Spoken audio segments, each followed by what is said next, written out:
Hey guys, Kurt from Time Machine Transport again. So, I got a problem.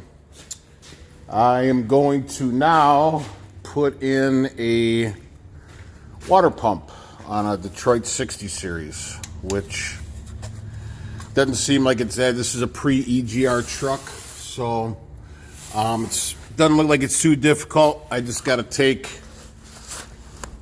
this intake off and then obviously remove this the bolt here for the dipstick, and then take off a couple lines, this one here and then this one down here, and then I think this stainless steel pipe here goes up underneath and is right down there at the bottom, the big one down there.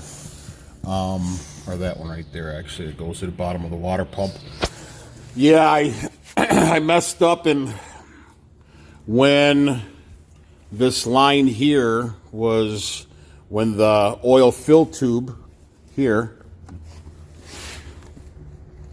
came down, it was rubbing on this line. That's why I put a rubber padding in there, and then I zip tied it so it won't happen again.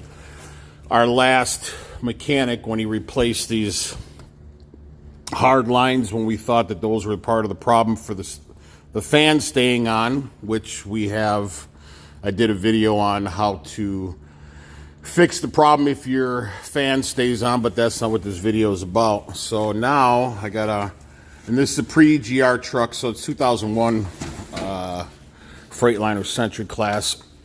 So I made a mistake when this line, when it wore through because the oil fill tube and this line were rubbing on each other, the mechanic zip tied the two together instead of using common sense and putting a pad in between here so that the metal wouldn't rub. It rubbed a hole right through this pipe and lost all the coolant when I was on the road.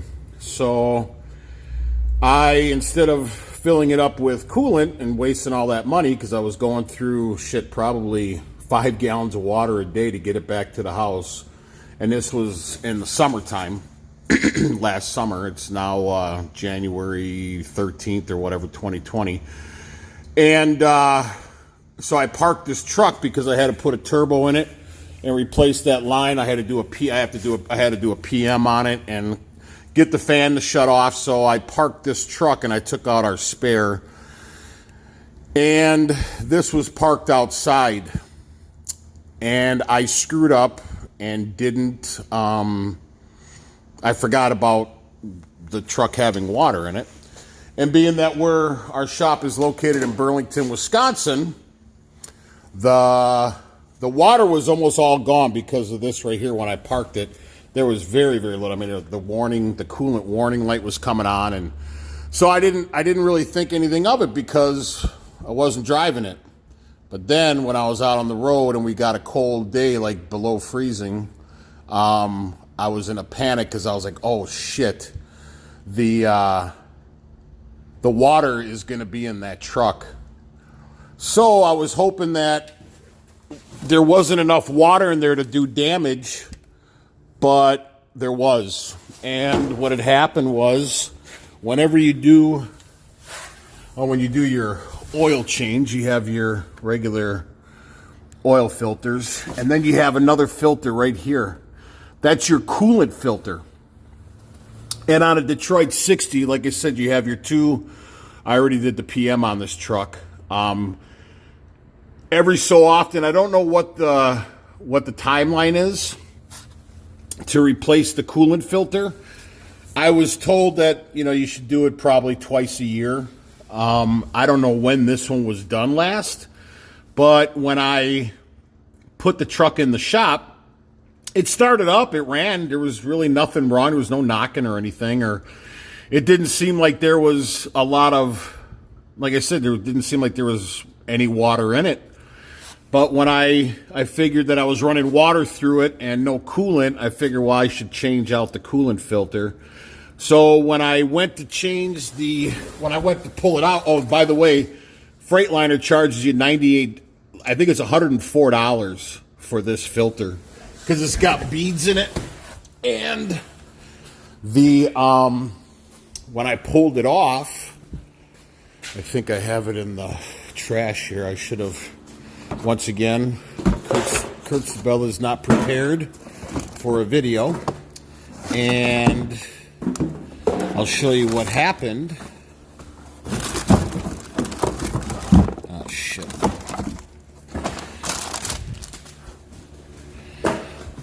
I don't know if it's in this trash or another trash. I just want you guys to see what the problem was. Oh, yeah, right here. It actually split the coolant filter because there was water in this filter and it froze. So because it freezes, it expands, and it literally broke the top of the filter. When I knew I had to change the filter, because like I said, running water through it, I didn't know if that was, I know, you know, people down south and people out in California where it doesn't get freezing. When we bought this truck from Fresno, California, it didn't have any it sat for like a year and a half. And when I first got in the truck and started it up, all the lights came on and low coolant. So the guy we bought it from said, "Oh, just put water in it." Well, I told him, I said, "Well," and this was, oh shit, probably 4 years ago, because we painted this truck and new rubber and new this and new that. But anyways, the guy said, "Oh, just put water in it." I said, you realize, and this was, I had flown out to California and then drove the truck back, and it was right before Thanksgiving. So I told the guy, I said, I'm going up north, man. You can't run water in the trucks up north. He's like, "Oh shit, that's right." So anyways, I topped it off with coolant and the truck ran great on the way back. So anyways, but because that line wore through, all the coolant came out of this pipe. And like I said, instead of paying, $20 a gallon of coolant, and I was doing, like I said, 5 gallons of water a day, and this was in the summertime. So that's a lot of money if you do the math. I mean, probably 100 gallons of coolant it would have taken me to get back home. So that's a lot of money. But anyways, so that's why I ran water through it. And like I said, when I parked it for probably five months now, it's been parked, and taking it out, we had to get new windshields put in it and get the fan taken care of and put the turbo in, like I said. Well, when I went to go put the coolant in, I heard dripping on the floor. And when I went up underneath there, I could see it was actually there was water in the bottom of the water pump, because you're going to get residual water in the bottom of that pump and in that filter, because the filter's underneath the motor block. And it split the filter and it split the water pump. So I'm the dumbass for thinking that, it would have been okay. Not thinking that it'd be okay, but not knowing when I parked the truck, shit, it's going to be cold and freezing by the time I get to it at the shop. So shame on me for being a dumbass and not thinking. Like I said, I didn't think there was any water in it, but obviously there was, and it was residual water sitting on the bottom of the pump, and it split and broke the water pump on the bottom. So I'm hoping that that's the only problem we're going to have on this when I replace the water pump. So I'm actually going to REI in Bridgeville, Illinois, to get the water pump. They don't require a core because they don't rebuild them at their shop. And REI, I mentioned it in one of our compressor videos. They have great pricing. When you call over there, call over to JR and tell them that Kurt from Time Machine Transport gave you the name of the business. It's REI Enterprises in Bridgeville, Illinois. And deal with JR over there. He's the owner. Great guy. And I think the water pump, like I said, there's no core. Excuse me. They don't rebuild them. And this one, I wouldn't get anything for a core on this anyways, because the bottom of the water pump is broke. So I wouldn't get anything for the core anyways. But I think they ship all around the world. And this would be part one of 2 videos. I'll probably part one of 3 videos. I'm doing the video now to show you what I have to take off, and then I'll do another video of the water pump out and where it's broken and what we have to do to put it back in. And then I'll do a 3rd video to show that it's up and running. But once again, it's REI in Bridgeville, Illinois. Talk to JR. On the 2nd video, when I'm going to take it out today, the water pump, and remove everything. And then tomorrow morning, I'll go down there, and they're not too far from us in Wisconsin, so I'll drive over there and pick it up tomorrow morning. And then I'll do a 2nd video, like I said, on the pump itself, and I'll give you their number. But again, that's REI in Bridgeville, Illinois. They give great pricing, and I think the water pump itself, I don't know. I don't think we're gonna pay taxes on it, but I think Freightliner's price was $500 or $600 for the water pump, and they require the core.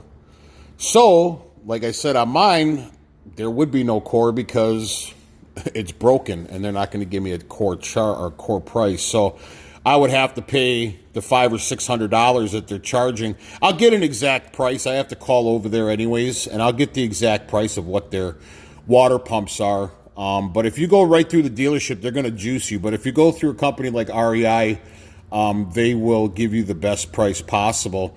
And I want to say that this pump, brand new, not rebuilt, but brand new, I think JR quoted me $260, I think, for a brand new water pump, which is a really, really great price.